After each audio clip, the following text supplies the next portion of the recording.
কোন বনেরই পাখি তুমি, আইলারে কোন বনে, আবার কোন বনেতে যাইতে হবে, পড়ছে নাকি মনে। এই গানটার দিকে খেয়াল করবেন। কোন বনেরই পাখি তুমি, আইলারে কোন বনে, আবার কোন বনেতে যাইতে হবে, পড়ছে নাকি মনে। সাহাবারা বললেন, এ রাসূলুল্লাহ, এই জান্নাতুল বাকি গোরস্থান বানানোর কারণ কি?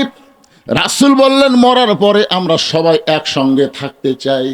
সাহাবীরা বললেন, হুজুর, একসঙ্গে থাকার মধ্যে বরকত কি? আল্লাহ রাসূল এইভাবে বুঝাইলেন, যেটা আমি আপনাদের বুঝাইতেছি। মনে করেন আমরা এখানে 3 জন বসে আছি। কয়জন? এটা গরমের দিনের কথা বলতেছি। ওয়াজ করতে করতে আমার গাও ঘামতিছে। তখন কমিটি লোক চিন্তা করলো, হুজুর যে হারে ঘামতিছে, হুজুরকে একটু ফ্যান দিয়ে বাতাস দেওয়া দরকার। তখন এখানে একটা ফ্যান সেট করে আমার দিকে বাতাস দিচ্ছে। এখন আপনি বলেন, আমি কি একলাই বাতাস পাবো, না আমার সঙ্গে যারা আছে তারাও পাবে? তাহলে নিয়ত কি তারা না আমি? কথা কয় না। আমাকে নিয়ত করে বাতাস দেওয়া শুরু হলো, অথচ আমার আশেপাশে যারা ছিল তারা সবাই বাতাসের অংশ পাচ্ছে। একসঙ্গে গোরস্থান করার মধ্যে বরকত হলো। যদি গোরস্থানে কোনো আল্লাহর ওলির কবর হয়, ওই ওলির কবরে যখন রহমতের বাতাস হবে, প্রত্যেকটা কবরে রহমতের বাতাসের একটা অংশ পাবে। মরার পরে আপনারা একসঙ্গে থাকার কথা শুনে সুবহানাল্লাহ করলেন, আর বাঁচতে এত দল কেন? আপনাকে এই উল্লাপাড়াত আওয়ামী লীগের কবর কোনটা? মানে আওয়ামী লীগের গোরস্থান আছে? কথা কন না কেন? বিএনপির কোন গোরস্থান আছে? জামাত ইসলামের কোন গোরস্থান আছে? তাবলিগ পীর মুরিদিন আলাদা কোন গোরস্থান নাই। মরার পরে 14 দল 20 দল ভাঙ্গে এক কবরে যদি আমরা থাকতে পারি, তো বাঁচতে আমরা কেন এক দল হতে পারবো না? ধরে কোন কথা ঠিক কিনা?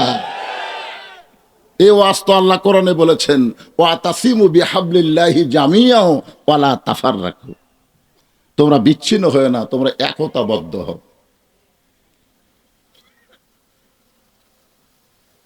এই জান্নাতুল বাকি বড় পীর আব্দুল কাদের জিলানী রহমতুল্লাহ আলাইহি, নাম শুনছেন? উনি জিয়ারত করতেছেন।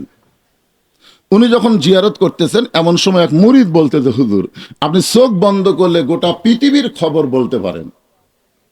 আপনি একটু দেখেন তো জান্নাতুল বাকির কোন জায়গায় ফাতেমার কবর। ইন্না লিল্লাহি ওয়া ইন্না ইলাইহি রাজিউনের উপরে কিন্তু আলোচনা হচ্ছে, একটু মনোযোগ দিবেন। কোথায় আসলেন, কোথায় আসছেন, কোথায় যাবেন। যতই 3 তলা 4 তলা বাড়ি বানা বারবার দেখেন, খালি কি দেখতেছেন ভাই? 5 তলার ভিত দিতে হুজুর, 3 তলা হতে রড বার করে থুছি, দোয়া করবেন, দোয়া করবেন, আর 2টা তালা দান করবার পারি। আর 2 কান্দের ফেরেশতা বলতেছে, আল্লাহ এর কান্দর থাকা লাভ নাই, ই খালি উপর দিকে তাকে, নিচের দিকে তাকাই না। খালি কি দেখতেছেন? রড বার করে থোছেন। আপনি যতই 5 তলা তৈরি করেন, আপনি 5 তলার বাসিন্দা না, আপনি হলেন নিচতলার বাসিন্দা। ধরে কোন কথা ঠিক কিনা?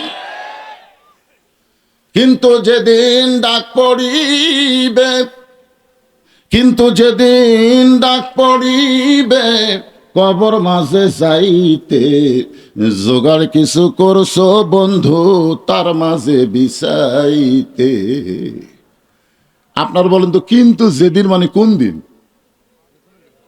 একটু মনোযোগ দা শোনেন। এখান থেকে বাড়ি যাওয়ার কোনো গ্যারান্টি?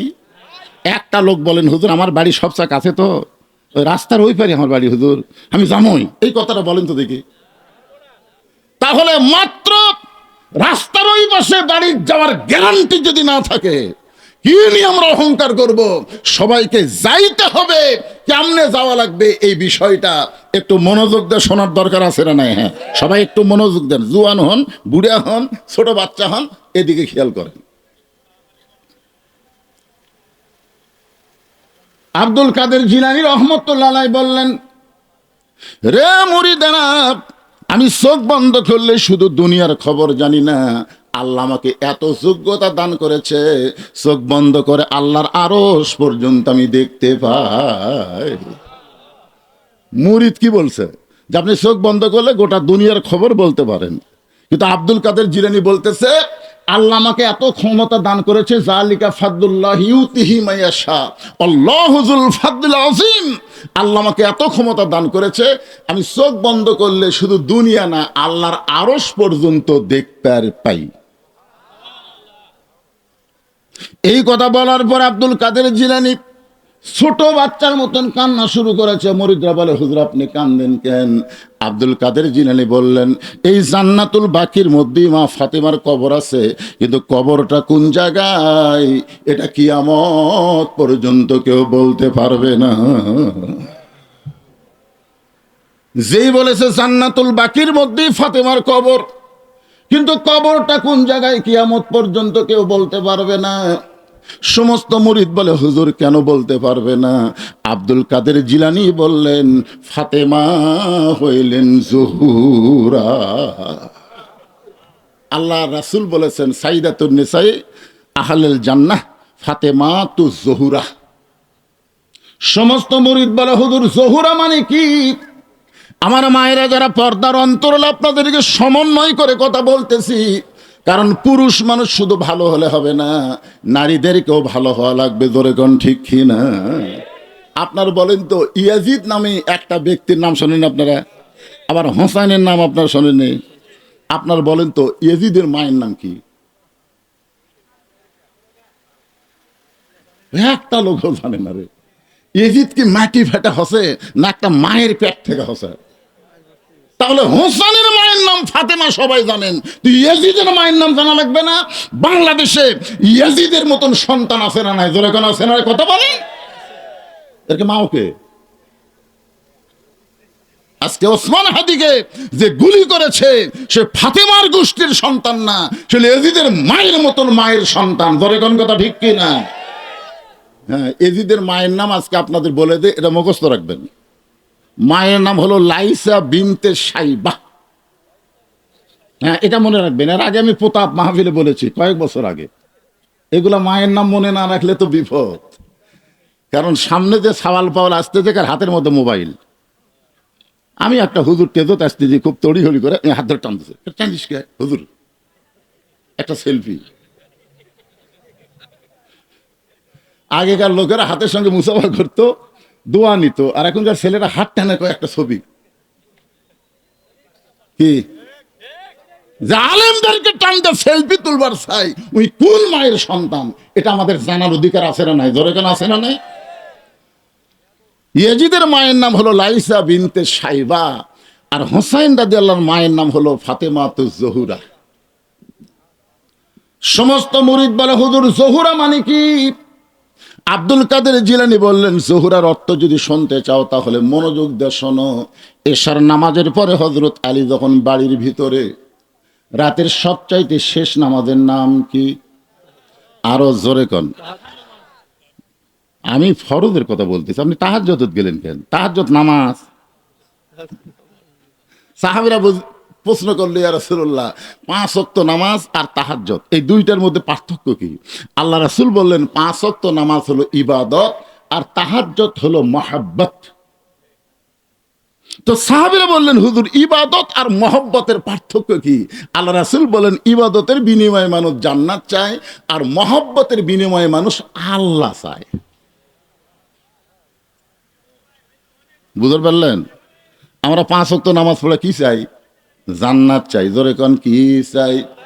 আর তাহাজ্জুদের নামাজ আদায় করে মানুষ জান্নাত চায় না, মানুষ নামাজের মালিক আল্লাহকে চায়।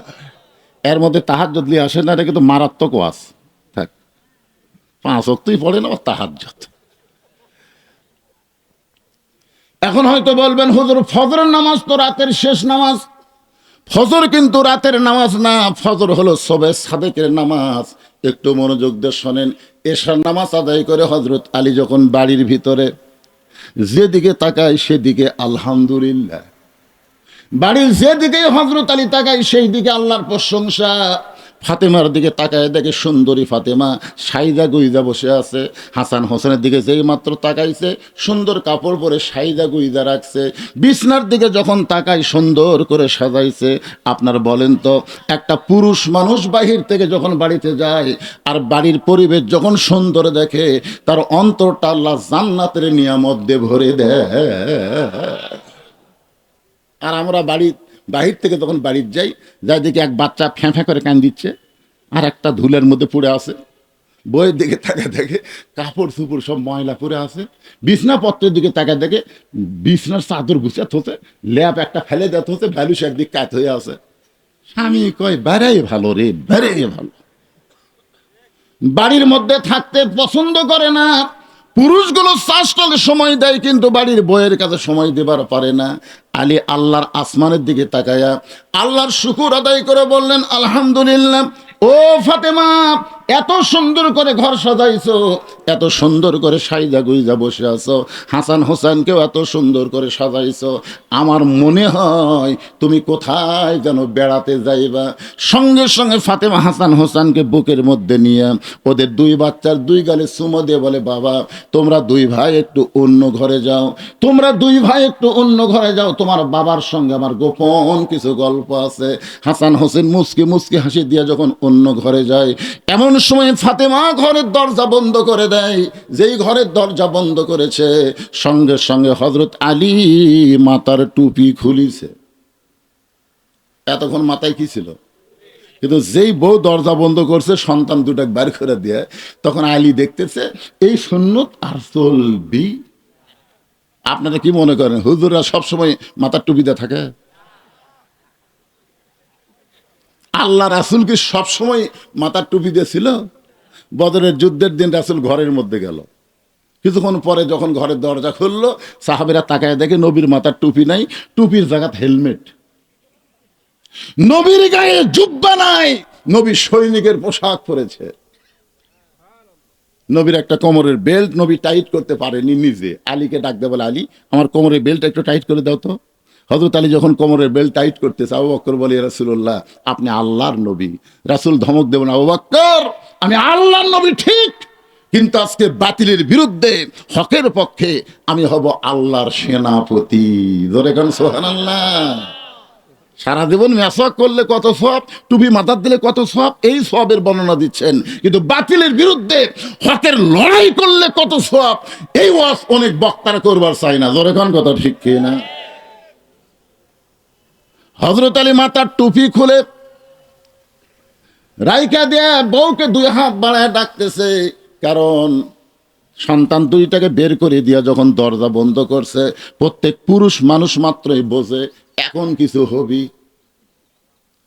যেই মাত্র হযরত আলী দুইটা হাত বাড়ায় দেয়, এমন সময় ফাতেমা দৌড়ে গিয়ে স্বামীর বুকের মধ্যে মাথা ঢুকাইয়া ছোট বাচ্চার মতন কাঁদতেছে। আলী বলে, ফাতেমা এমন করে কেন কাঁদতেছ?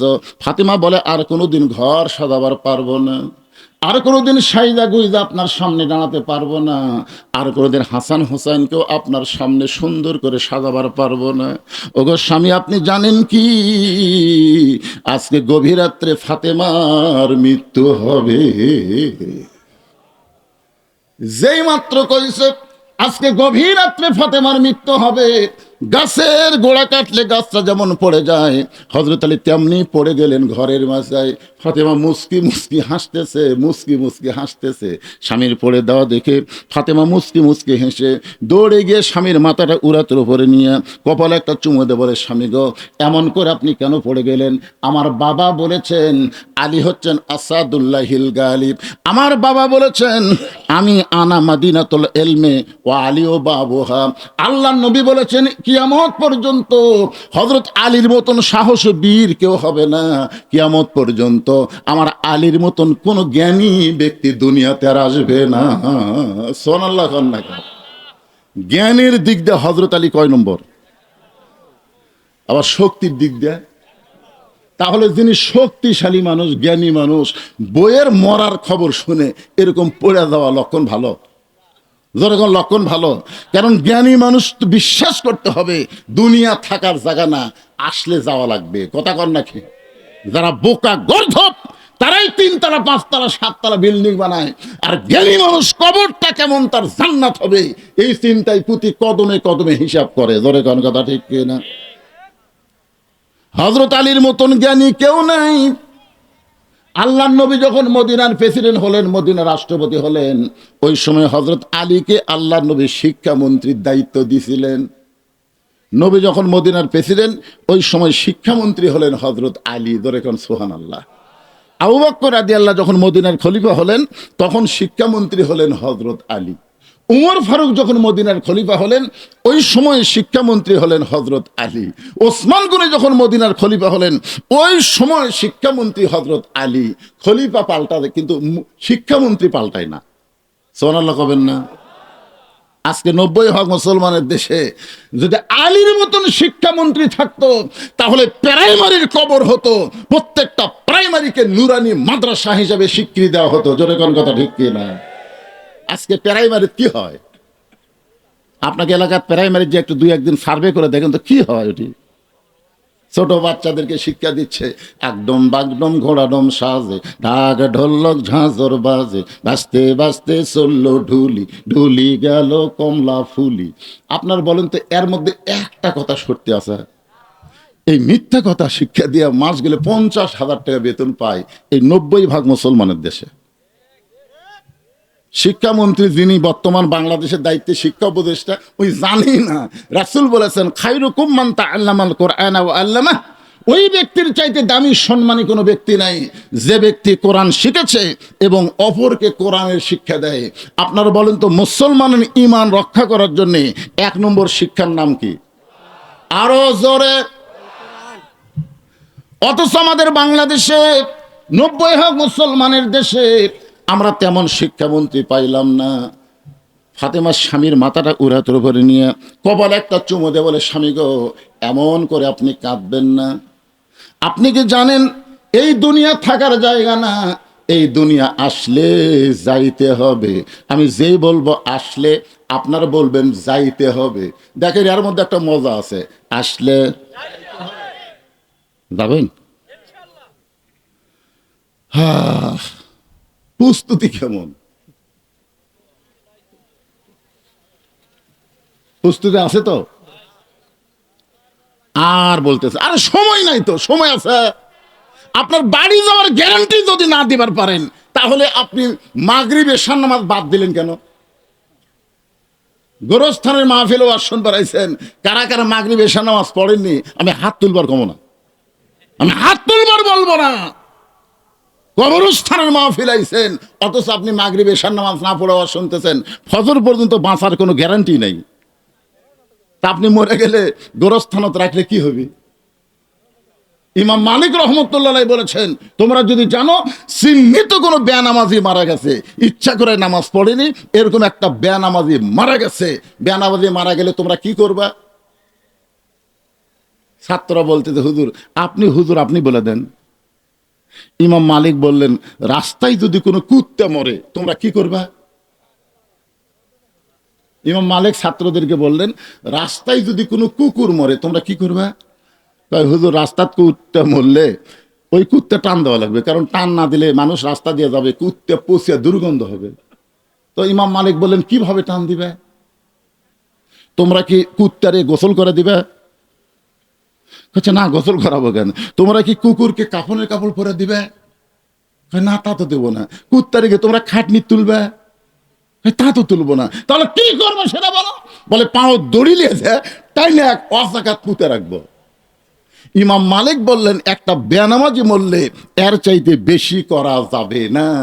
বেনামাজির জানাজায় কোনো নামাজি ব্যক্তি যদি হাজির হয় তার আমল নামায় 1 হুকবা পরিমাণ পাপ হবে। আপনি জানেন চিহ্নিত কাফের, মান তারাকা সালাতু মুতাম্মিদান ফাকাত কাফারা। ইচ্ছা করে 1 ওয়াক্ত নামাজ যারা বাদ দিল অবশ্যই আল্লাহর সঙ্গে তারা কুফরি করলো। তাহলে মাগরিব এশা যারা বাদ দিছে এরা কয়বার করছে? এ কথা কন না কেন, রাগ করতেছেন? আজ থেকে তওবা করেন। যাদের বাঁচার কোনো গ্যারান্টি নাই নিয়ত করেন ফজর থেকে বাকি জীবনে 1টা ওয়াক্ত নামাজ বাদ দিব না। এই নিয়ত যদি করতে পারেন যত নামাজ না পড়ার পাপ হয়েছে নিয়ত করার সঙ্গে সঙ্গে আল্লাহ মাফ করে দিবে। মনে কষ্ট নিয়েন না, একটু মনোযোগ দেন। আসলে যাইতে হবে। ফাতেমা বললেন স্বামীকে এমন করে যদি দুর্বল হয়ে আপনি পড়ে যান তাহলে আমার 3টা চাওয়া কে পুরা করবে? যেই ফাতেমা বলেছে আমার 3টা চাওয়া কে পুরা করবে, সঙ্গে সঙ্গে আলী কান্দের বলে ফাতেমা দুনিয়ার জীবনে গরিব ছিলাম বলে তুমি কিছুই চাইলা না, কিন্তু মরার পরে তুমি কি চাইবা ফাতেমা? হযরত আলী দুনিয়ার জীবনে ধনী ছিল না গরিব ছিল? একদিন গভীর রাত্রে হজরত আলী চেতন পায়ে দেখে হাসান হোসেন ঘুম পাড়তেছে কিন্তু ফাতেমা নাই।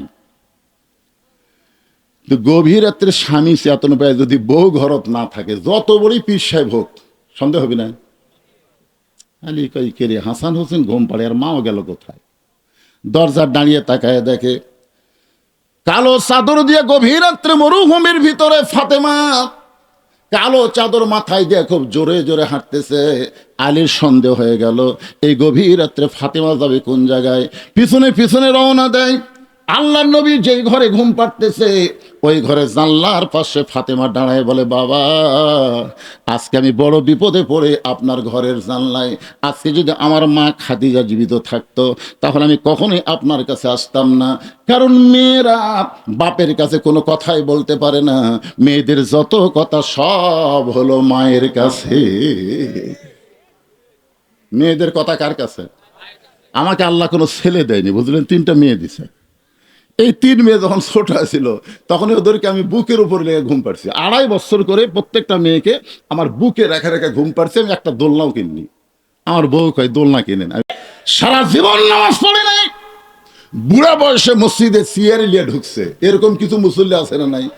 দেখবেন যৌবন কালে মসজিদে নাই, বুড়া বয়সে মসজিদে, তা আবার 27 গুণ সওয়াব নষ্ট করে বেড়াচ্ছে। আপনার বলেন তো জামাতে নামাজ পড়লে কয় গুণ? তো 27 গুণ সওয়াব হবে খালি জামাত পড়লে, না কাতার সোজা করা লাগবে? তো কাতার সোজা করবার গেলে কিসের সাথে কাতার সোজা করবেন?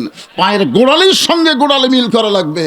তাহলে যেই বেটা কাতারের মাঝখানে চেয়ার রাখছে, ওর চেয়ার যতক্ষণ থাকবে আপনার 27 গুণ সওয়াব পাবেন না। তাহলে 27 গুণ সওয়াব যদি পাবার চান, ওর চেয়ার আস্তে করে 2 নম্বর কাতারে দেওয়া লাগবে। 2 নম্বর কাতার লোক বলবে না এই চেয়ার থাকলে তো আমরা 27 গুণ পাচ্ছি না, তাহলে 3 নম্বর কাতারে দেওয়া লাগবে। 3 নম্বর কাতার লোক বলবে চেয়ার থাকলে তো আমরা 27 গুণ থেকে মাহরুম হবে। 4 নম্বর যাইতে যাইতে ওই বারান্দার যাবে। মসজিদের মধ্যে কোনো চেয়ার চলবি না। জোরে কোন কথা ঠিক কি না? কারণ 7 বছর থেকে নামাজের তালিম দেওয়া লাগবে, 10 বছর থেকে জোর করে নামাজ ধরার লাগবে। ওই 10 বছর থেকে না ধরে ধরছে বুড়া কালে। কি এই জন্য আল্লাহ বলেন হাক্কা তুকাতিহি, ভয় করার মতন ভয় করা লাগবে। ভয় করার মতন ভয় যদি করতে চান, মাঝে মধ্যে গোরস্থানে যাবেন। আপনারা তো বছরে 1 দিন আসেন, আজকের এই মাহফিলের দিন আইছেন নাকি? আর যখন কেউ মরে তখন আসলে সম্মিলিত গোরস্থানের মধ্যে একটা মর্তবায় আলাদা। একা একা থাকার চাইতে সকলে মিলে মরার পরে এক জায়গায় থাকা ভালো। এই গোরস্থান সর্বপ্রথম আল্লাহর নবী বানাইছে, যে গোরস্থানের নাম হলো জান্নাতুল বাকি। জোরেকার নাম কি? জান্নাতুল বাকি। রাসূলের রওজার পাশেই এই গোরস্থান। যে গোরস্থানে কি লিয়ে গেলেন?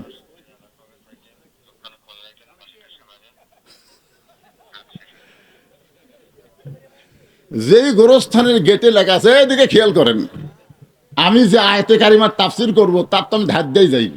আমাদের বগুড়াতে কোন মানুষ যখন মারা যায়, মরার খবর শুনে সকলে বলে ইন্না লিল্লাহি ওয়া ইন্না ইলাইহি রাজিউন। আপনাদের এলাকার খবর কি? হ্যাঁ, একই হুজুর। আচ্ছা ঠিক আছে, একটু তাহলে গুরুত্ব দিয়ে শোনেন। মরা কিন্তু লাগবেই, আপনি যতই মশান মারেন মরা লাগবেই। খালেদা জিয়া বাংলাদেশের 3 বারের প্রধানমন্ত্রী। সমস্ত ডাক্তার যখন পারতেছে না, তখন আমাদেরকে বলে হুজুর দোয়া করেন। হুজুর কখন? যখন ডাক্তারের আর পারতেছে না, ডাক্তার বলছে না আমাকে কে বাঁচাইতে পারে, তখন হুজুর দোয়া করে। হুজুরের কথা কখন মনে হচ্ছে? আগে না শেষে? তো মরার সময় তো আল্লাহ বলেছেন ওয়ালা তামুতুন্না ইল্লা ওয়া আনতুম মুসলিমুন। আল্লাহ বলেছেন মুসলমান না হয়ে তোমরা কেউ মরো না। আমরা কেমনে মুসলমান হয়ে মরবো, এর উপরই আজকের আলোচনা হবে। মনোযোগ দিয়ে শোনার দরকার নাই? হ্যাঁ, একটু গুরুত্ব দেন। আমার মায়েরা যারা পর্দার অন্তরে আছেন, আপনাদের জন্য ওয়াজ আছে মা, একটু ধৈর্য ধরেন। অনেকে আমাকে বলেছে হুজুর আজকে পুরুষের চাইতে মেয়েরা অনেক বেশি, তো এদের দিকে খেয়াল করে একটু ওয়াজ করবেন। কারণ একটা মেয়ে যদি ভালো হয়, গোটা এলাকার মানুষ ভালো হতে বাধ্য হবে। একটা মা যদি ভালো হয় তার পেটের বাচ্চা আল্লাহর ওলি হবে। ধরে কোন কথা ঠিক কিনা? মরুদ মানুষ ভালো হয়ে তো কোনো লাভ নাই। কারণ নুহু নবীকে নবীটার নাম হচ্ছে আপনার ইয়াকুব নবী। ইয়াকুব নবীকে আল্লাহ তাআলা 12টা সন্তান দিয়েছিল। ধরে কোন কয়টা? 10টা সন্তান খুবই খারাপ আর 2টা খুবই ভালো।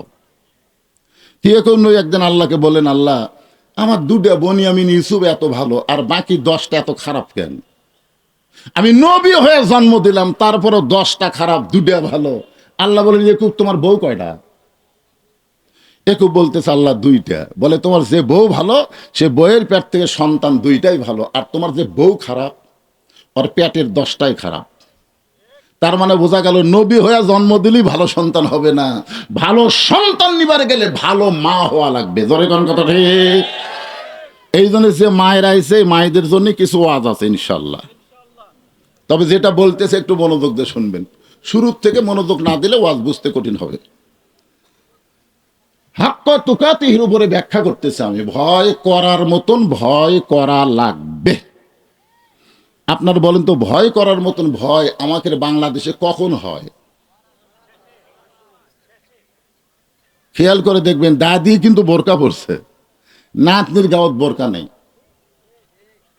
আমার বগুড়ার কথা বলতেছে, একটা বুড়ি মানুষ বোরকা পরছে, যে বুড়ির দিকে বুড়াও তাকায় না। ওই বুড়ি বোরকা পরছে, কে দাদি বোরকা পরছেন? কাইকে মরা লাগবি ভাই, মরা লাগবি ভাই। আপনার বলেন তো, দাদি আগে মরবে না নাতনি আগে মরবে? এর কি কোনো? আজকে আপনারা বলেন, দাদা আগে মরবে না নাতি আগে মরবে? তাহলে দাদা 5 ওয়াক্ত নামাজ পড়ে, নাতি পড়ে না, কারণ কি? কি এই ছেলেরা মাহফিলের বেড়া বেড়া ঘুরতেছ? ধরো ধরো, কে কখন মরবে আমরা কেউ জানি না। খালেদা জিয়া 80 বছর বয়স, আর ওসমান হাদির বয়স কত? 30-31 বছর বয়স। সেও এভার কেয়ার হাসপাতাল আছে, 2 জনে আছে। খালেদা জিয়ার জন্য শুধু দোয়া করতেছে না বাংলার জনগণ, ওসমান হাদির জন্য এখন দোয়া করতেছে। জোরে কোন কথা ঠিক কিনা? একটু মনোযোগ দিয়ে শুনবেন। আল্লাহ কেন বললেন ইজা আসাবাতুহুম মুসিবাতুন ক্বালু ইন্না লিল্লাহি ওয়া ইন্না ইলাইহি রাজিউন। আগে শব্দের অর্থ শোনেন। ইজা মানে যখন, আসাবাতুহুম মুসিবা তোমাদের উপরে বিপদ আপদ মুসিবত আসবে, কলু তখন তোমরা বলবে ইন্না লিল্লাহি ওয়া ইন্না ইলাইহি রাজিউন। এখন আপনার বলেন তো, এই আয়াত তো আল্লাহ নাজিল করছে বিপদ আপদ মুসিবতের জন্য, এবং আল্লাহ নিজেই ফাইল হয়ে বলতেছেন কলু তোমরা বলো ইন্না লিল্লাহি ওয়া ইন্না ইলাইহি রাজিউন। তাহলে বিপদ আপদ মুসিবতের আয়াত মানুষ মরলে আমরা কেন পড়ি? এই উল্লাপাড়ার জনগণ, এটা তো বিপদ আপদ মুসিবতের আয়াত, কিন্তু মানুষ মরার খবর শুনে আমরা কেন পড়ি? আপনারা কি জানেন? না জানলে বলবেন ডাইরেক্ট জানি না। জোরে বলেন জানেন, আরো জোরে কন। তাহলে না জানা পড়তেছেন, তার মানে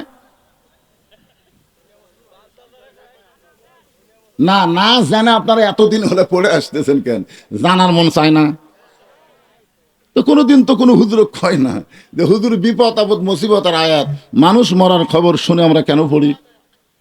আমি এইটা জানার জন্য আমার ওস্তাদের কাছে গেছিলাম, যারা আমাকে লেখাপড়া করাইছে, তাদের কাছে গিয়ে বলতেছে হুজুর এই বিপদ আপদের আয়াত মানুষ মরার পরে আমরা কেন পড়ি?